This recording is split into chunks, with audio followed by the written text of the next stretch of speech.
Salve, salve, sejam bem-vindos, leitores e espectadores de O Antagonista. Eu sou Felipe Moura Brasil e hoje quero conversar com vocês sobre a entrevista de Flávio Bolsonaro e as decisões do STF envolvendo Lula e Sérgio Moro. O senador Flávio Bolsonaro admitiu pela primeira vez que Fabrício Queiroz pagava suas contas pessoais. Em entrevista ao Globo, Flávio alegou que a origem dos recursos era lícita e não tinha ligação com os supostos desvios investigados no seu antigo gabinete na Alerj. Então, aqui eu já faço um parêntese. Por que agora o Flávio Bolsonaro admitiu? Ele admitiu do nada, tipo, pessoa sincera, vamos aqui ser transparentes, eu admito isso. Coisa nenhuma. Resolveu falar disso agora. Estamos aqui em agosto de 2020, o caso veio à tona em dezembro de 2018, e o Flávio Bolsonaro resolveu admitir aquilo que já não dava mais para esconder, justamente porque as investigações feitas pelo Ministério Público do Rio de Janeiro avançaram e descobriram ali o pagamento feito pelo Fabrício Queiroz, pagou mensalidade escolar das filhas do então deputado estadual Flávio Bolsonaro, atual senador. Então tem imagem, tem boleto, tem comprovante, tem tudo, o sujeito não consegue mais esconder, admite, mas aí admite minimizando, claro, dizendo que o dinheiro era lícito. A gente vai chegar lá, não tinha nada a ver com a rachadinha, imagina.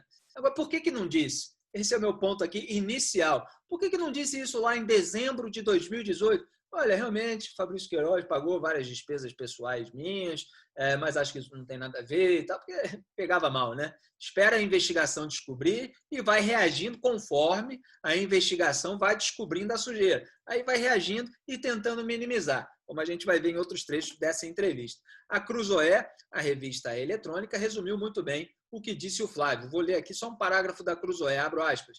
O 01, que é o filho 01 primogênito do Jair Bolsonaro, sem escrúpulos de sutileza, defendeu a nomeação de indicados do Centrão, o aumento de gastos do governo, a criação do novo imposto digital, o procurador-geral da República, Augusto Aras, e torpedeou a Lava Jato, sem deixar de tirar uma casquinha do ex-ministro da Justiça, Sérgio Moro.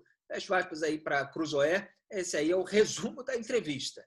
Agora, vamos analisar alguns trechos, né? Fica até difícil analisar todas essas frases, porque fazia tempo que eu não via tamanha aposta na burrice alheia. E olha que é difícil competir dentro da família e do governo Bolsonaro nesse quesito, né? Competir com a SECOM do Fábio Weingarten nesse quesito, por exemplo, é bem difícil, né? Aquele que nega a campanha que é divulgada nas próprias redes oficiais, ali com contas verificadas e tudo. Muito bem, sobre o Fabrício Queiroz, o senador afirmou o seguinte, olha só, aspas, pode ser que, porventura, eu tenha mandado, sim, o Queiroz pagar uma conta minha.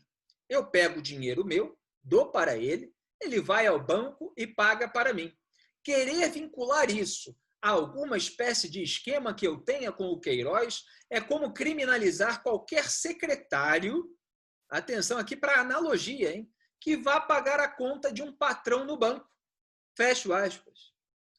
Veja que Flávio Bolsonaro não distingue a relação entre pessoas que ocupam cargos públicos e a relação de patrão e empregado na iniciativa privada. Então, um secretário na iniciativa privada que vai pagar uma conta a pedido do patrão é uma coisa.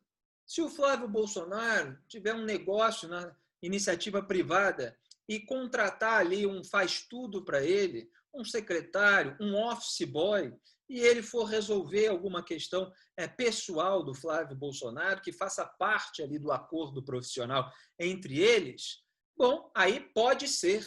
Agora, o Fabrício Queiroz era assessor parlamentar do Flávio Bolsonaro, então deputado estadual. Assessor parlamentar está lá para fazer trabalho legislativo, para auxiliar, na verdade, o deputado estadual no trabalho legislativo.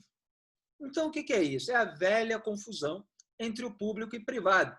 Confusão, eu digo aqui, no sentido de você tomar uma coisa pela outra, não que o Flávio Bolsonaro esteja confuso, ele está se defendendo, ele sabe muito bem aquilo que ele está fazendo.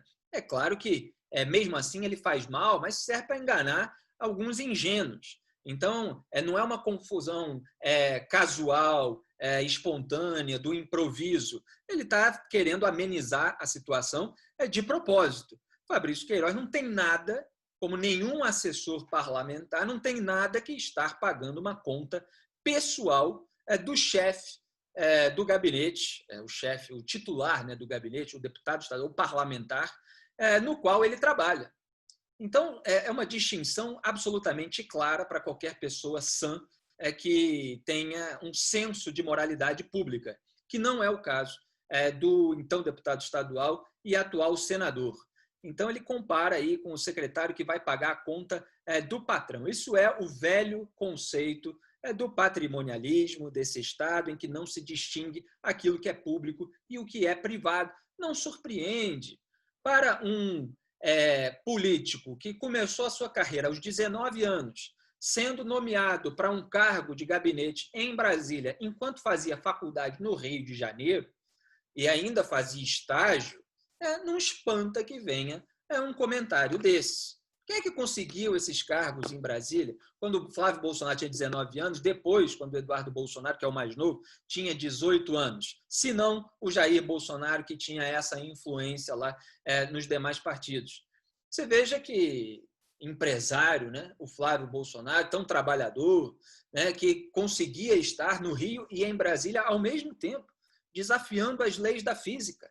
Fazia faculdade no Rio de Janeiro e estava sendo remunerado com dinheiro público por um cargo ocupado, entre aspas, em Brasília. E a própria Câmara dos Deputados, em resposta à reportagem da BBC, que trouxe à tona isso já depois da eleição de 2018, no ano de 2019, que o Flávio e o Eduardo Bolsonaro tiveram esses cargos enquanto estavam no Rio, a Câmara disse que esses cargos deveriam ser ocupados por pessoas que trabalhassem em Brasília. Então, sempre houve aí a confusão entre o que é público e o que é privado na família Bolsonaro. E tem mais, no pedido de prisão preventiva do Queiroz, o MP, o Ministério Público do Rio, apontou indícios de que o dinheiro utilizado pelo ex-assessor, o Queiroz, para pagar as despesas do Flávio, não proveio de fontes lícitas. Então, quer dizer, aquilo que o Ministério Público afirma contradiz aquilo que o Flávio Bolsonaro disse na entrevista. Ele alegou que a fonte era lícita, que ele que deu o dinheiro lá para o Queiroz. Quer dizer, nessa analogia que ele faz, também se escamoteia, se esconde o fato de que o Queiroz, o faz tudo lá, que recebe dinheiro público, é o sujeito que tinha movimentações bancárias atípicas detectadas pelo COAF, que tiveram o desdobramento na investigação específica a respeito desse gabinete. Então, é um amontoado de sínteses que vai escondendo do público aquilo que já foi investigado até aqui. E a partir do cruzamento de dados bancários com imagens das câmeras de segurança, é o que eu estava falando, das imagens de uma agência na Alerj, o MP apontou que Queiroz pagou as mensalidades escolares das duas filhas de Flávio no dia 1º de outubro de 2018, no valor total de R$ 6.900. O pagamento foi feito em espécie, dinheiro vivo. O MP afirma que, apesar disso, olha só que interessante esse aspecto. As pessoas, às vezes, sintetizam tudo nas redes sociais e se perdem essas nuances, esses detalhes. Né? O Flávio e a esposa não haviam feito nenhum saque nos 15 meses anteriores a este pagamento, de forma que não haveria lastro lícito para efetuar a transação. Palavras aqui do MP do Rio. O MP concluiu, portanto, que o dinheiro proveio dos recursos em espécie desviados da Alerj e entregues pelos assessores fantasmas a Fabrício Queiroz.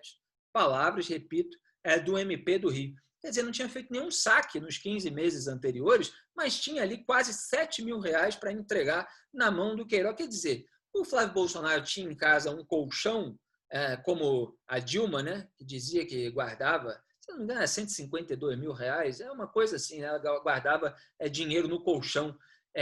E um dinheiro guardado, um volume de dinheiro guardado em casa, e não era com nota de R$ 200, essa aí que o governo está querendo fazer e que, obviamente, facilita esses carregamentos, né, em alto volume de dinheiro. Antigamente, os políticos preferiam trocar por joias, porque são mais leves, por isso ela é favorita ali na lavagem de dinheiro. Né? Não, é com o limite das notas existentes até então. Então, durante 15 meses, o sujeito consegue viver com aquele dinheiro guardado e ainda tem R$7.000 para emprestar ao seu assessor, que, por uma grande coincidência, está tendo movimentações bancárias atípicas, recebendo parte dos salários dos demais assessores do gabinete desse beneficiado pelo pagamento das despesas pessoais, pelo centralizador daquilo que o MP está chamando de rachadinha, né? Que é o desvio de dinheiro público. Isso é peculato, né? Faz parte aí, da investigação. Né? Estão sendo investigados por isso Flávio Bolsonaro, por peculato e por lavagem de dinheiro também, inclusive na loja de chocolate. Há suspeitas também referentes às transações imobiliárias. Muito bem, de acordo com o MP, o Queiroz pode ser o responsável por R$286.000, R$286.000 em pagamentos e transferências em espécie para cobrir despesas do Flávio Bolsonaro e de sua esposa. R$286.000 para pagar contas pessoais. Eu, Felipe, em 2018, logo que veio à tona esse caso, quando o COAF divulgou a lista dos assessores, escrevi um artigo mostrando que a investigação poderia avançar e mostrar que aquele dinheiro centralizado pelo Queiroz, no esquema alegadamente conhecido como rachadinha, pagava despesas pessoais de membros da família Bolsonaro. Escrevi lá, tem lá um artigo meu do final de 2018 mostrando isso. E o que o Ministério Público do Rio fez? Foi lá, investigou e encontrou isso. E provou isso a ponto de só agora o Flávio Bolsonaro admitir minimizando, que é geralmente o que os políticos que querem esconder a sujeira fazem.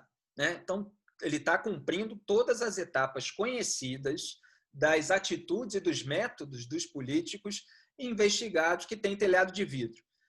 Além das mensalidades escolares, os pagamentos se referem principalmente ao plano de saúde da família. Então, ali tudo sendo pago com dinheiro que está sendo lá desviado nesse esquema do gabinete. São mais de 115 boletos bancários investigados pelos promotores. Na entrevista publicada nessa quarta-feira, Flávio Bolsonaro falou em outro valor, R$120.000, em pagamentos divididos em 12 anos. Vocês vejam que isso faz parte do truque retórico. Às vezes até o entrevistador pode não estar preparado, não estar com os números frescos na cabeça, e o sujeito lá na entrevista cita um número menor do que aquele que apareceu na investigação. Então, o que está lá na investigação do MP é o número de R$286.000. E o Flávio Bolsonaro falou em R$120.000, se defendendo, obviamente. Aspas para ele. Você acha isso muito dinheiro em 12 anos? Minhas contas são investigadas desde 2007. Se você pegar esse dinheiro, R$120.000, e diluir em 12 anos, vai dar R$1.000 por mês. Isso é muito? Não é muito. Qualquer plano familiar baratinho é mais do que isso. Não tem ilegalidade.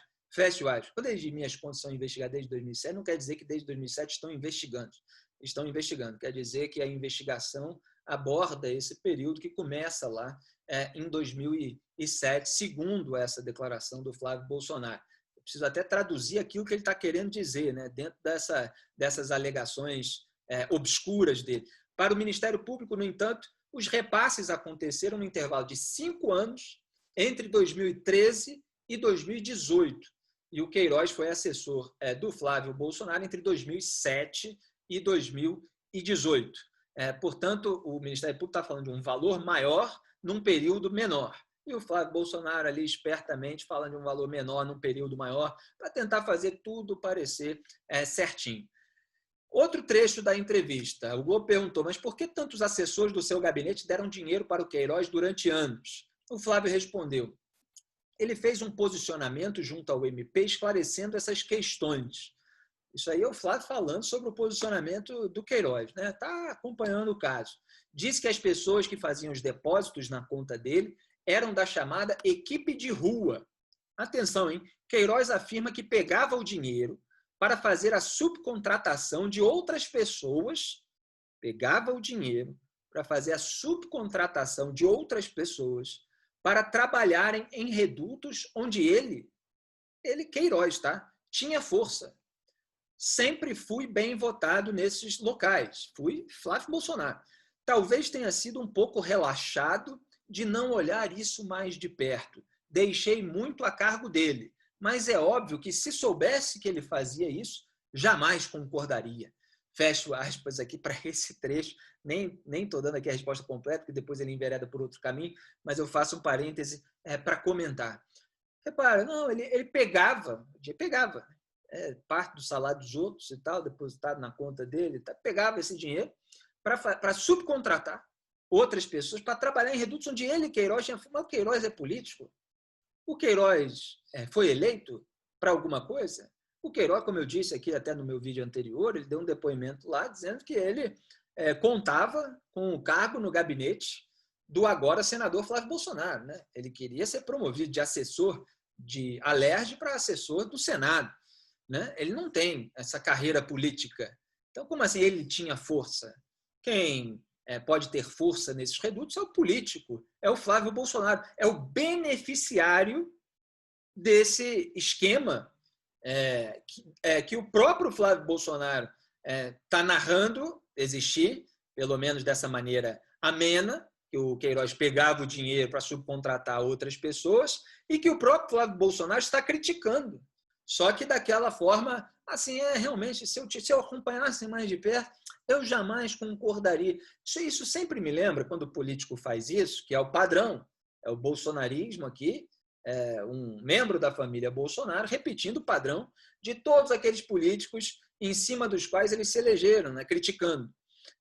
Então, isso sempre me lembra a atitude do Sérgio Cabral. Eu já citei num vídeo aqui nesse canal, muitos anos atrás, quando ele era governador, e aí descobriram uma sujeira dele. Ele falou assim, não, a partir de agora, nós vamos criar um código de ética, um código de conduta. O sujeito que é pego, né, como se dizia antigamente, com a boca na botija, não é isso? Aquela expressão antiga, é o batom na cueca, né? Popular, que ainda vigora e vai vigorar por muitos anos. Aí o sujeito fala assim, a partir de agora, vamos criar um código de ética. Enfim, já existe. Primeiro já existem os 10 mandamentos, né?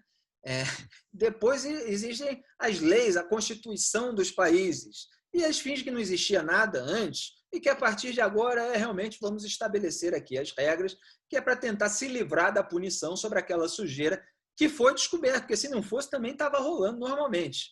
Então esse é o discurso do Flávio Bolsonaro, se eu soubesse disso e tal, ele é o beneficiário disso, mas ele diz que não sabe e que ele criticaria. Agora eu pergunto, se é algo reprovável, se o Queiroz fazia algo que o Flávio Bolsonaro, se soubesse, não concordaria e que, portanto, repudia atualmente, por que o Flávio Bolsonaro gravou um vídeo recentemente, numa discussão lá sobre outra questão que ele estava tendo com o governador do Rio, Wilson Witzel, não vem ao caso agora, o Flávio Bolsonaro disse que o Fabrício Queiroz é um homem correto, trabalhador, que estava dando sangue lá pelas coisas em que acreditava. Por que um sujeito que fazia algo que é repudiável é considerado pelo paladino da moral em período eleitoral Flávio Bolsonaro como um cara correto e trabalhador? Vocês vejam que os paradoxos, as contradições, elas estão aí. É óbvio que não é alguém que zela pela moralidade pública com rigidez, porque não estaria chamando um sujeito de cara correto, ciente de que ele fazia esse tipo de coisa. Aí, mais à frente, Flávio Bolsonaro continua. Até porque não precisava, meu gabinete sempre foi muito enxuto e na Assembleia existia a possibilidade de desmembrar cargos. Aí ele fala, depois dessa autopromoção, né, como se a sujeira já não fosse o bastante, ele ainda tenta dizer, não, o gabinete era enxuto. Quer dizer, está ali sendo investigado por desvio de dinheiro público, querendo posar de alguém preocupado com os gastos públicos. Ele diz que uma parte dos recursos era dado para o Queiroz pelos familiares dele. E aí pergunta qual crime tem o cara de o cara ter um acordo com a mulher que está presa, prisão domiciliar e estava foragida, né, que teve aquela benesse concedida pelo presidente do STJ, João Otávio Noronha. com a mulher, com a filha, para administrar o dinheiro. Quer dizer, qual crime que tem de o cara ter um acordo com a mulher, com a filha, para administrar o dinheiro? Primeira coisa, eram mais de 10 assessores que repassavam o dinheiro para o Queiroz. Então, esse papo aí de que eram os familiares dele, era só um pai de família administrando tudo, é conversa fiada. Segunda coisa, a filha do Queiroz, perguntou ao Flávio Bolsonaro qual é o crime. A filha do Queiroz é suspeita de ter sido funcionária fantasma do Jair Bolsonaro, então deputado federal, funcionária fantasma em Brasília, enquanto Queiroz trabalhava no Rio, na Assembleia Legislativa do Estado, no gabinete do Flávio Bolsonaro. Então, quer dizer, a investigação também precisa mostrar se a Natália Queiroz efetivamente trabalhou, porque a gente sabe que ela era uma personal trainer que dava aula para celebridades, inclusive em horário de expediente, né, pelo que saiu aí em todo o noticiário. A última informação que eu vi foi que ela transferiu 80% da remuneração pelo suposto serviço prestado no gabinete do então deputado federal Jair Bolsonaro para o Fabrício Queiroz. Repassava 80%.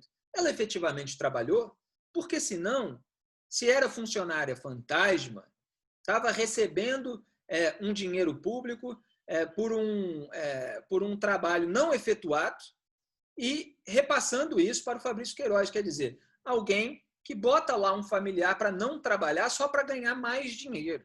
E ganhar mais dinheiro para quê? Para pagar conta, despesa pessoal de membro da família Bolsonaro, do Flávio Bolsonaro nesse caso. Sendo que é bom lembrar que tinha lá pagamento depositado na conta da atual primeira-dama, Michele Bolsonaro. O COAF identificou R$24 mil, o Bolsonaro, até como uma forma de afetar transparência, que ele nunca teve a respeito desse caso, ele falou, não, se vocês virem até, foi R$40 mil, não tem nada para esconder, só que nunca explicou em que circunstância teria dado o dinheiro, porque ele alegou que foi uma quitação, né, o depósito na conta da esposa, como se ele tivesse emprestado antes para o Fabrício Queiroz, mas nunca disse quando que emprestou, onde, em que circunstância, nunca deu maiores detalhes a respeito disso. Então, assim como o Jair Bolsonaro, o pai, disse que tinha dado dinheiro para o Queiroz, que estava simplesmente quitando sua dívida com a mulher, o Flávio Bolsonaro disse que o dinheiro que o Queiroz usou para pagar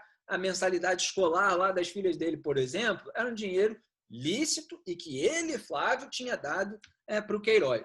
Quer dizer, vocês vejam aí a combinação de alegações que insultam a inteligência das pessoas, principalmente aquelas que estejam acompanhando o caso em todos os detalhes.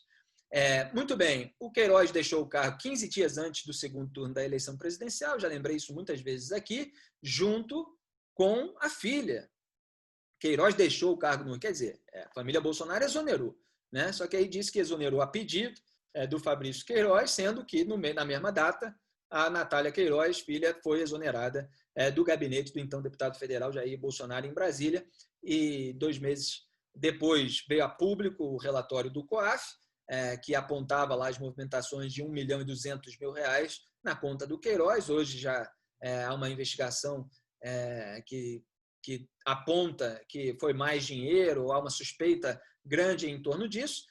E em maio desse ano, o empresário Paulo Marim garantiu que a equipe de Flávio Bolsonaro foi avisada pela PF do Rio sobre essas movimentações bancárias atípicas, sobre essa operação que atingiria a família Queiroz. Eu vou deixar aqui o interfone de casa tocar, espero que desistam de falar comigo enquanto eu estou gravando aqui esse vídeo. Esse é o resultado de trabalhar em home office.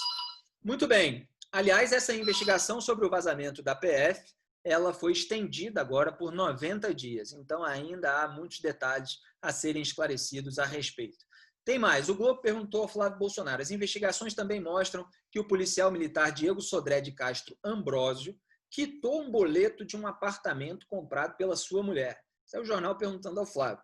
O que tem a dizer sobre isso? E ele respondeu, aspas, é a maior injustiça que fazem com o PM, policial militar, que pagou para mim no aplicativo do telefone dele. A gente estava no churrasco de comemoração da minha eleição. Muito bem, tive que interromper a gravação para atender ao interfone. Então, voltando de onde eu estava. Flávio Bolsonaro respondeu, aspas, é a maior injustiça que fazem com o PM que pagou para mim no aplicativo do telefone dele. A gente estava no churrasco de comemoração da minha eleição. A conta estava para vencer e para eu não sair do evento e ir ao banco pagar, porque eu não tinha aplicativo no telefone, ele falou, deixa que eu pago aqui para você e depois você me dá o dinheiro. Foi isso que aconteceu. Fizeram até busca e apreensão no escritório dele, uma baita injustiça. Um cara que nem vive do salário da Polícia Militar, que é empresário, rala pra caramba e tem dezenas de funcionários, expõe ele e a empresa dele. Fecho aspas aqui para o Flávio Bolsonaro. Olha, eu fico pensando como é que seria essa cena lá no Rio de Janeiro, onde até imagino que esse churrasco ao qual o Flávio Bolsonaro se refere tem acontecido porque a família tinha casa lá, tem casa lá na Barra da Tijuca. Então eu fico imaginando os amigos em torno da piscina e tal, e aí um vira para o outro e fala, esqueci de pagar uma conta, preciso pagar e tal, mas não quero sair daqui, paga para mim. Aí eu imagino o amigo respondendo, claro, com certeza, quanto é? E aí ele fala assim, R$16.500. Então, 16.500, não quer 30, não? Não quer 50? Posso pagar 100 também. Quer que eu pague a gasolina também? Compre algum carro no caminho? Traga aí um sorvete de sobremesa, alguma coisa? É assim com deboche, com irreverência, que o pessoal normalmente reage a esse tipo de pedido. Mas olha que grande amigo o Flávio Bolsonaro tem, né? Para ele não sair do churras da eleição, né? Ele paga lá no aplicativo dele e depois recebe como relator, estou acrescentando isso aqui para contextualizar, que se costura as notícias, depois recebe do Flávio Bolsonaro R$16.500, R$16.500, sabe como? Vocês imaginam, né? Em dinheiro vivo, claro, porque as transações aí da família, as transações relativas ao Queiroz, né, que estava ali pagando mensalidade, é o dinheiro vivo na mão, né? É assim que a gente está acostumado a ver em tudo que está relacionado nesse caso. Então, se você, quer provar a amizade que você tem com os seus amigos, peçam a eles aí nos churrascos para eles pagarem R$16.500 só para você não ter que se dar o trabalho de sair do churrasco. Afinal, você não tem o aplicativo, né? O trabalho nem precisa sair, né? O trabalho de baixar o aplicativo. Isso é muito complexo, muito complicado para um deputado estadual, então precisa de alguma outra pessoa para. É uma história realmente, olha, é uma soma de alegações que apostam profundamente na burrice alheia. E a entrevista publicada nessa quarta-feira também contradiz o discurso eleitoreiro da família, que surfou na onda da Lava Jato. Estava vendo aqui outro trecho que eu queria comentar, mas ele é exatamente sobre esse tema que eu comecei a narrar aqui para vocês. Porque o Flávio Bolsonaro defendeu o PGR Augusto Aras e atacou a força-tarefa. Ele disse, aspas, Aras tem feito um trabalho de fazer com que a lei valha para todos. Olha só, Augusto Aras tem feito um trabalho de fazer com que a lei valha para todos.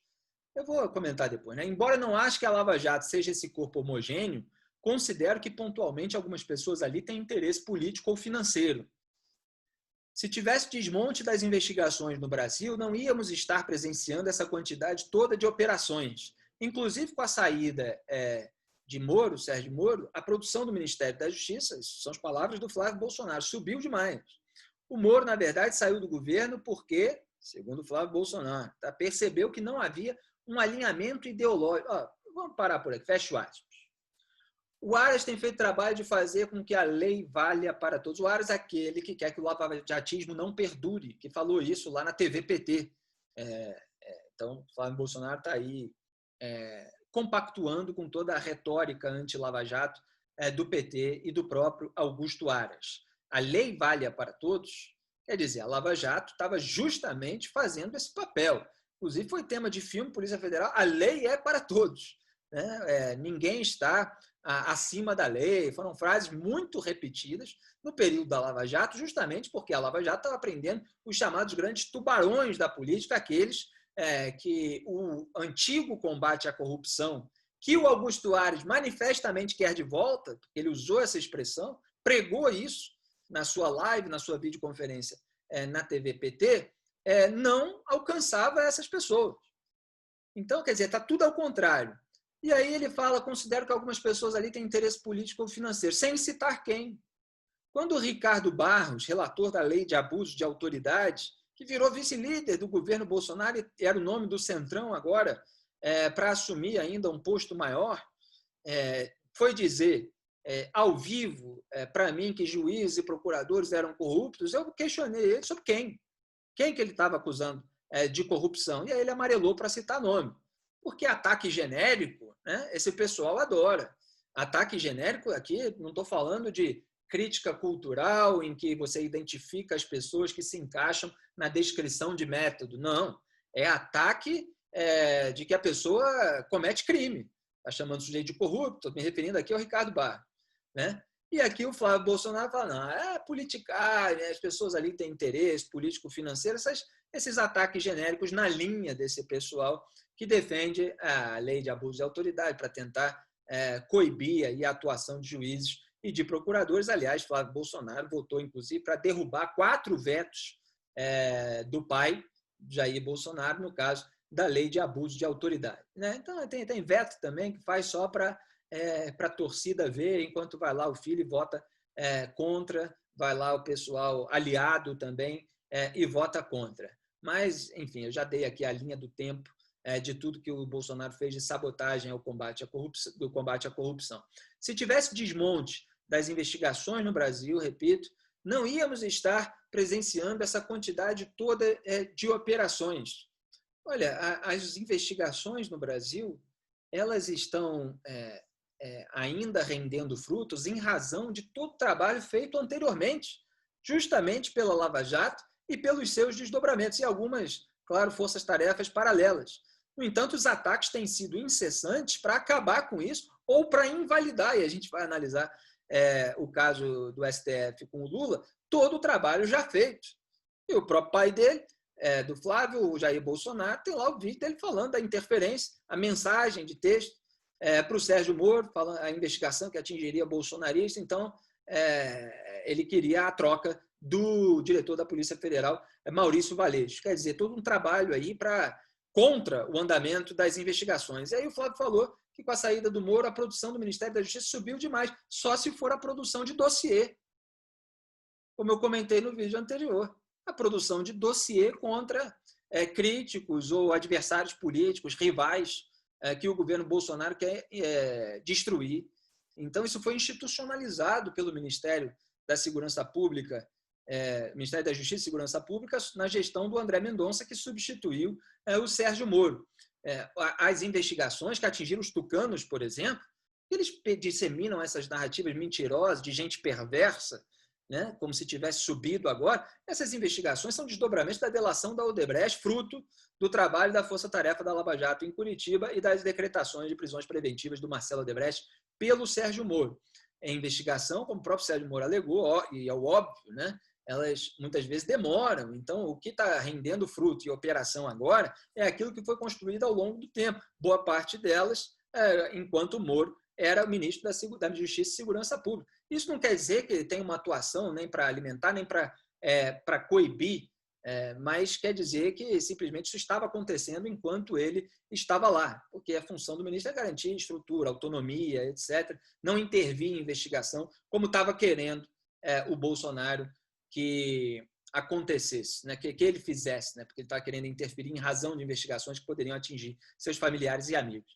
E aí ele fala que o Moro saiu porque percebeu que não havia alinhamento ideológico. Que conversa fiada, mas que mentira para gente ingênua acreditar, que aposta na burrice alheia.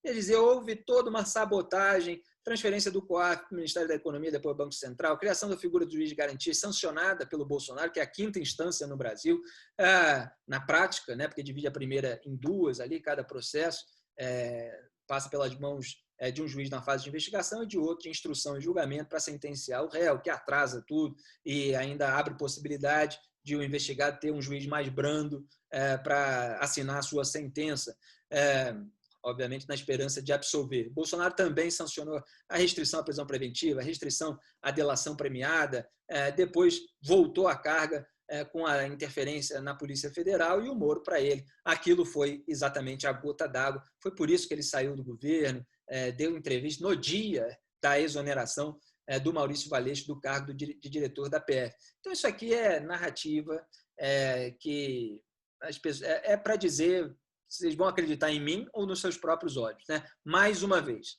E tudo isso contraria o que a família Bolsonaro, o Flávio Bolsonaro aí sendo porta-voz daquilo que o pai não ousa ainda dizer com todas as letras em público. Ele ataca o Sérgio Moro, claro que essa parte aí sobre produção do Ministério da Justiça, o Jair Bolsonaro já fala, mas o ataque direto à Lava Jato, ao combate à corrupção, ele não faz. O Flávio aqui já está fazendo de uma maneira mais aberta, investigado, que os tweets que vale a pena a gente trazer à tona aqui são do Jair Bolsonaro, por exemplo, de novembro de 2018. Aspas para ele. Os que hoje se colocam contra ou relativizam a Lava Jato estão também contra o Brasil e os brasileiros. Todo apoio à operação que está tirando o país das mãos dos que estavam destruindo.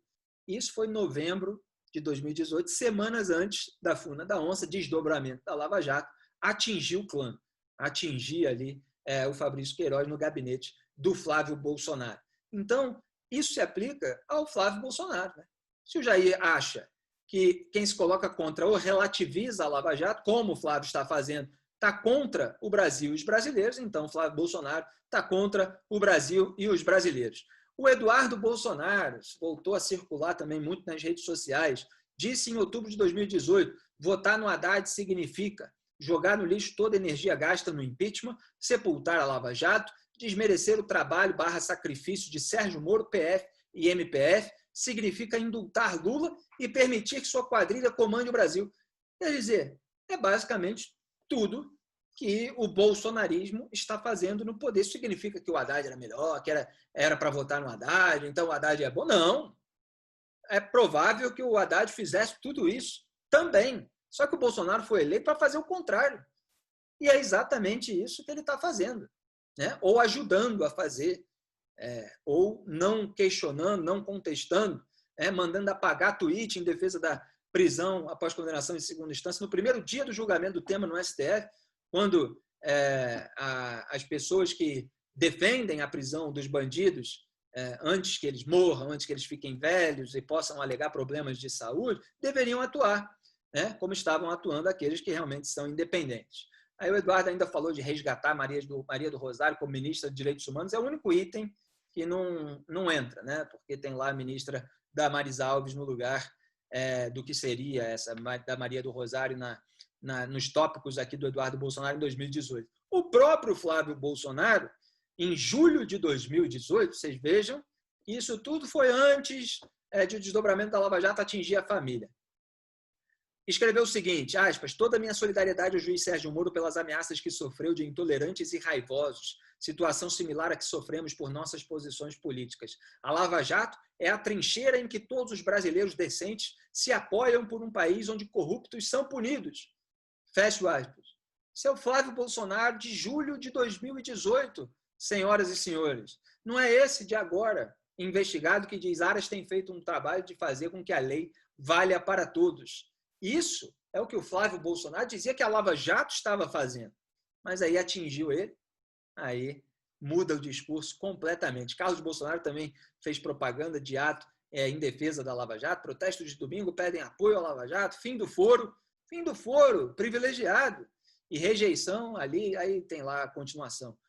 Fim do foro privilegiado que o irmão dele, o 01, Flávio Bolsonaro, está usando para se proteger, para se blindar e que está para ser julgado no Supremo depois que os desembargadores lá do Rio deram, né, o foro privilegiado retroativo ao atual senador que ganhou o foro por ter sido deputado estadual. É uma barbaridade. Muito bem, então essas são as questões a respeito dessa entrevista do Flávio Bolsonaro. Eu fiz um comentário que vale a pena repetir aqui, que é o seguinte, até para os próprios jornalistas, o uso da palavra crítica e do verbo criticar para descrever esses ataques genéricos dos quais eu estava falando, que não contém qualquer argumento lógico sobre fatos específicos, alimenta o cinismo de políticos, autoridades e militantes, como se vê em relação à Lava Jato. A corrupção começa na linguagem. Eu sempre falei isso aqui para vocês. Então, se você começa a tratar como uma crítica aquilo que é um ataque, o sujeito que incorre toda hora em ataque, ele passa a se julgar um crítico, apenas uma pessoa que tem uma visão crítica. A crítica é uma das palavras mais vilipendiadas no Brasil, né? São várias. Opinião, discordância, tudo isso é vilipendiado, né? O sujeito chega xingando, chega atacando, chega acusando alguém de ter cometido lá o crime de corrupção, juiz, procurador, etc. E aquilo é tido como uma crítica, né? Não é. É um ataque deliberado. Então, vamos aqui para a pauta número 2, finalmente. Nessa terça-feira, ministros da segunda turma do STF alegaram a suspeição do ex-juiz Sérgio Moro para remover a delação de Antônio Palocci, ex-ministro do PT, do governo do PT, de um processo da Lava Jato contra Lula. A decisão de respeito à ação penal em que Lula é réu por recebimento de propina da Odebrecht por meio de um terreno para o Instituto Lula. Como só havia 3 ministros presentes, a maioria na segunda turma foi formada por apenas 2 votos, o de Gilmar Mendes e Ricardo Lewandowski. Fachin foi voto vencido. Fachin tem sido voto vencido quando fica aí nas mãos de Gilmar Lewandowski e Toffoli, né? Porque o Toffoli, antes de ser presidente da corte, compunha a segunda turma e aí eles sempre formavam aquela maioria de 3. Depois a Carmen Lúcia, que era presidente, foi para a segunda turma quando o Toffoli assumiu a presidência da corte e aí conseguiu equilibrar um pouquinho. Agora, se ela falta, e até o momento em que eu comecei a gravar esse vídeo, não houve uma justificativa oficial para a falta dela, acontece isso. Voto do Gilmar, que foi posto no Supremo pelo Fernando Henrique Cardoso, do PSDB, e vocês vejam que tem tucanos aí alvejados pela Lava Jato, e o Ricardo Lewandowski, que foi posto no STF pelo próprio Lula, né? Mas não tem o zelo pela moralidade pública, independente da regra estabelecida, para se declarar suspeito nesse caso, porque está lá para isso mesmo, né? Está lá para passar o pano jurídico nos petistas. E é isso que ele sempre faz. Então, é muito engraçado ver assim, gente como Ricardo Lewandowski, como Dias Toffoli, né, que estava outro dia propondo quarentena para ex-juízes não poderem se candidatar, mandando indiretas para o Sérgio Moro, de que não conhece o país e tal. Esse pessoal acusar o Sérgio Moro de parcialidade. Esse pessoal que foi posto pelo PT e que, em praticamente todas as oportunidades que tem, atua para aliviar a barra dos petistas. Vocês procurem lá no Antagonista, na busca, a página virada de Toffoli, um texto que eu escrevi no site muito tempo atrás, na outra passagem minha pelo Antagonista, e que eu mostro as declarações do Toffoli antes de assumir o cargo no Supremo e as decisões que ele tomou. Então, tentar a lista de todas as principais decisões favoráveis aos petistas, e de lá para cá ainda houve várias outras. Né? E o Ricardo Lewandowski não tem a menor cerimônia. Esse vota a favor do Lula sempre, né? Sem cerimônia nenhuma. Eu comentei outro dia no Twitter, o Gilmar é muito amigo do Toffoli, né? Então, o Gilmar foi posto pelos tucanos, o Toffoli pelos petistas, o Gilmar vota a favor, está querendo soltar o Lula, querendo aliviar a barra de petista, e o Toffoli ajuda a aliviar a barra de tucano, do José Serra, por exemplo, como ele fez, tentando invalidar lá a busca no gabinete, contrariando decisões, inclusive, de outros ministros. Muito bem. O Celso de Mello e a Carmen Lúcia não compareceram à sessão, fica registrado. Ela não explicou a ausência. Segundo a Folha, colegas apontam que ela teve um possível problema de conexão. Vocês vejam, a ministra tem um problema de conexão e aí se faz um ataque ao Sérgio Moro, se alivia a barra do Lula por causa de um problema de conexão. Quer dizer, não tem equipamento, não tem técnico no Supremo Tribunal Federal para resolver esse tipo de problema no seu tempo devido. Um monte de gente trabalhando lá em cargo de assessor, disso, daquilo. Os pagadores de impostos brasileiros gastam uma fortuna com o Poder Judiciário, uma das partes mais caras de todo o Estado brasileiro, e ninguém consegue resolver um problema de conexão. É melhor ela aparecer e dar uma explicação melhor, né? Porque fica absolutamente ridículo. Fica parecendo que é desculpa do pessoal que não quer participar de uma reunião do trabalho, diz que está com problema de conexão. Isso que é muito... vira esquete aí de um monte de humoristas, né? No entanto, cerca de 1 hora depois, a ministra Carmen Lúcia compareceu ao evento do TSE também pela internet. Vejam vocês. Na decisão, voltando aqui, Gilmar Mendes e Ricardo Lewandowski entenderam que Moro foi parcial e violou o processo acusatório ao incluir de ofício as acusações feitas por Palocci depois que a fase da coleta de provas já havia sido encerrada. Os ministros citaram o fato de que Moro tomou a decisão 6 dias antes do primeiro turno da eleição de 2018. Lula chegou a se lançar ao pleito, é bom lembrar, mas havia tido a candidatura barrada pelo TSE com base na lei da ficha limpa, antes disso aqui acontecer.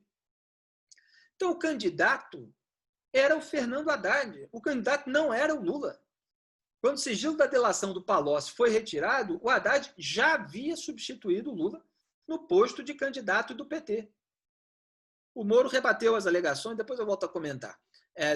As alegações do ministro do STF. Em nota, ele esclareceu que o Palocci já havia prestado depoimento público. O Palocci já tinha falado publicamente na mesma ação penal e, por isso, a inclusão da delação não revelou nada novo. Moro explicou que a decisão teve como objetivo garantir a ampla defesa, dando ciência de elementos que eram relevantes ao caso e que ainda não tinham sido juntados aos autos. Ele lembrou que não proferiu a sentença contra Lula no caso do Instituto, mas sim no processo envolvendo o triplex no Guarujá, que foi sentença que foi confirmada pelo TRF4 e pelo STJ. E é bom lembrar que o STF não concedeu habeas corpus preventivo ao Lula. O Lula foi preso com a chancela do Supremo Tribunal Federal em relação, pelo menos, à questão do habeas corpus. Essa sentença do Moro é de 2017. Ela é muito anterior à eleição de 2018. Né? Então, quer dizer, faz-se aqui um carnaval, e eles citaram os 6 dias da eleição. Quer dizer, onde é que está escrito na lei que uma delação premiada não pode ter o seu sigilo retirado na semana da eleição, como se o Poder Judiciário tivesse que se guiar pelo calendário eleitoral, porque isso pode prejudicar um correligionário do réu, que é o cabeça de chapa. Quer dizer, o Lula nem era o cabeça de chapa. Mas eles pegam qualquer coisa e fazem ali uma cadeia lógica para acusar a parcialidade, para acusar de decisão política, que é aquilo exatamente que eles fazem no Supremo Tribunal Federal quando é conveniente. Estão aí atacando procuradores, juiz, a Lava Jato como um todo, há meses, há anos, na verdade. Gilmar Mendes até mudou de opinião, votou a favor da prisão em segunda instância lá atrás, aí a Lava Jato começou a alcançar tucanos, começou a alcançar Michel Temer, os desdobramentos, etc. Aí mudou de opinião, fez pressão para que fosse pautada novamente essa discussão e votou contra a prisão após condenação em segunda instância. Então, é óbvio que é muita cara de pau, muita forçação de barra para aliviar a barra desses políticos e até dar discurso para eles numa futura campanha. E o ponto que eu estava querendo chegar, muito medo de que o Sérgio Moro seja eleito presidente da República. Muito pavor, né, entre esses ministros que ele tenha força nesse país, porque é alguém que, pelo que demonstrou, até pela sua atuação como ministro, não topa participar do acordão, porque se participasse de acordão, estava lá no governo Bolsonaro até agora, como outros ficaram. Né? Mas eles morrem de medo, então fazem de tudo para queimar e tentar queimar a reputação, o que pode ter o efeito reverso. É claro que tudo depende de como isso vai ser explorado, mas pode todo esse movimento, toda essa articulação de sabotagem do combate à corrupção, principalmente da Força-Tarefa da Lava Jato, das Forças-Tarefas, né, porque não era uma só em Curitiba, que era a única lá no juízo do Sérgio Moro, isso pode gerar uma indignação popular. No momento, a população está anestesiada durante a pandemia, cada um cuidando da sua vida, em crise econômica, etc. E o Bolsonaro está se aproveitando disso, de certa forma, né? Dessa anestesia que eu estou dizendo, para ser aqui bem específico, antes que haja qualquer deturpação. Né? Mas lá na frente, isso tudo pode, se for bem concatenado, gerar ali uma combustão com a crise econômica e levar as pessoas para a rua. O que agora está difícil de acontecer justamente em razão da possibilidade de contágio durante a pandemia do coronavírus. Muito bem, também nessa quarta-feira, a segunda turma determinou que o Lula tem acesso a documentos do acordo de leniência da Odebrecht que embasaram a acusação contra ele. A defesa do petista afirma querer analisar o acordo antes de a Justiça Federal julgar Lula no âmbito do processo envolvendo o Instituto Lula. Na prática, a decisão vai adiar o desfecho dessa ação na primeira instância, então eles sempre querem protelar tudo o máximo possível. O processo volta para a fase de alegações finais e a defesa do Lula terá um novo prazo para apresentar seus últimos argumentos. Essa é a segunda vez que isso acontece. Teve todo aquele caso de alegações finais, não vou voltar a ele, discutir muito isso naquela época. Então, uma discussão sobre a suspeição do Sérgio Moro nos processos envolvendo Lula teve início no Supremo ainda em dezembro de 2018, quando os ministros Fachin e Carmen Lúcia foram contra os argumentos da defesa do Lula. Gilmar Mendes pediu vista, suspendeu o julgamento, que deve ser retomado antes da aposentadoria do Celso de Mello, em novembro. E a expectativa é que a definição do placar fique a cargo do decano. Então, o Celso de Mello teria aí esse voto de desempate na segunda turma, Gilmar e Lewandowski de um lado, Fachin e Carmen Lúcia do outro. O Celso de Mello muitas vezes se bandeia para o lado de lá, do Gilmar Mendes, do Lewandowski. Vamos ver nesse caso. Caso o STF decida pela suspeição do Moro, a condenação do Lula no caso do triplex do Guarujá, aquele pelo qual ele foi preso, deve ser anulada e as decisões tomadas pelo ex-juiz em outros processos podem ser invalidadas, que é tudo que esse pessoal quer, né? Que é inocentar o Lula, né? Nem vai se poder chamar o Lula de corrupto e lavador de dinheiro mais, de repente, né? Se depender deles, e, de alguma forma, manchar a reputação do Moro, quem sabe até condenando o Moro, criminalizando a conduta dele, de alguma forma. O que não falta no Brasil é gente interessada em fazer isso. Muito bem, tem outras informações aqui, mas por hoje a gente pode ir parando por aqui em relação a esses assuntos. É bom lembrar, como eu lembrei no Twitter, que a Cruzoé antecipou em agosto de 2019 tudo isso que está acontecendo agora. Eu também estava falando disso no rádio, na internet, nas redes sociais. Naturalmente, a revista foi atacada, eu fui atacado também por essa turba que tentava e tenta até hoje acobertar a sujeira e pelos inocentes úteis. Eu me refiro, claro, à sujeira bolsonarista, essa tentativa de blindagem em razão daquilo que eles fizeram nos gabinetes passados. Então, para saber dos bastidores na raiz, das coisas que podem acontecer daqui a um ano, vale a pena assinar a Cruzoé, o Antagonista Mais também, ler as reportagens, as colunas, os podcasts. Em antagonista.com/exclusivo, você encontra lá as maneiras de fazer isso. Aliás, essa lealdade, foi um comentário que eu fiz, eu repito, a lealdade do Toffoli e do Lewandowski ao Lula é exemplar ao bolsonarismo. Tudo que o bolsonarismo quer é gente leal assim, disposta a passar pano até jurídico na sujeira. Ou que tipo de gente vocês acham que Jair Bolsonaro quer indicar para o Supremo Tribunal Federal? Se não um Toffoli bolsonarista, se não um Lewandowski bolsonarista. Vocês acham que ele quer indicar alguém que tem alguma possibilidade de dar um voto contra o Flávio Bolsonaro, um voto a favor de uma condenação dele, caso o STF precise decidir alguma coisa a respeito disso? É claro que não, né? Por todas as atitudes patrimonialistas que o Jair Bolsonaro e os seus filhos já tomaram na sua carreira, e principalmente durante essa fase de proeminência do governo, a gente nota que o que eles gostam, e muitas vezes cobram, a gente vê os comentários nas redes sociais, é essa lealdade, que não é lealdade. Por isso que eu boto sempre entre aspas. Né? Verdadeira lealdade não é isso. As pessoas têm que ter lealdade aos princípios, aos bons princípios e valores. Né? Não é lealdade de conivência, é conivência, é complacência com aquelas pessoas que ajudaram você, muitas vezes sem talento nenhum, muitas vezes não aprovado em outros concursos públicos, a subir na vida. Né? Lembrando que o José Dirceu, por exemplo, foi chefe do Toffoli na Casa Civil do governo Lula, e o Toffoli votou, assim como Gilmar Lewandowski, pela soltura dele 2 vezes na segunda turma, quando estava preso preventivamente e depois de já condenado em segunda instância, quando a jurisprudência autorizava. Então, mais um exemplo dessa lealdade e dessa imparcialidade, entre aspas, né, desse pessoal. E, repito, o antigo combate à corrupção pregado por Augusto Aras lá na TV PT para ocupar o lugar do lavajatismo, que ele não quer que perdure, é esse que começa na segunda turma do Supremo com Lewandowski, Gilmar, acusando Moro do que eles próprios fazem para aliviar a barra de Lula. É o combate zero que blinda e inocenta corruptos. Olha, eu ia comentar hoje a questão do Paulo Guedes também, desses impostos, porque ele falou do atraso, eu já comentei isso aqui em vídeo, mas eu vou deixar para outro dia, porque esse comentário já ficou longo, já está em cima da hora, então a gente se vê aí em oantagonista.com e youtube.com/oantagonista, e você pode assinar Cruzoé e o Antagonista Mais em oantagonista.com/exclusivo. Um grande abraço e até a próxima.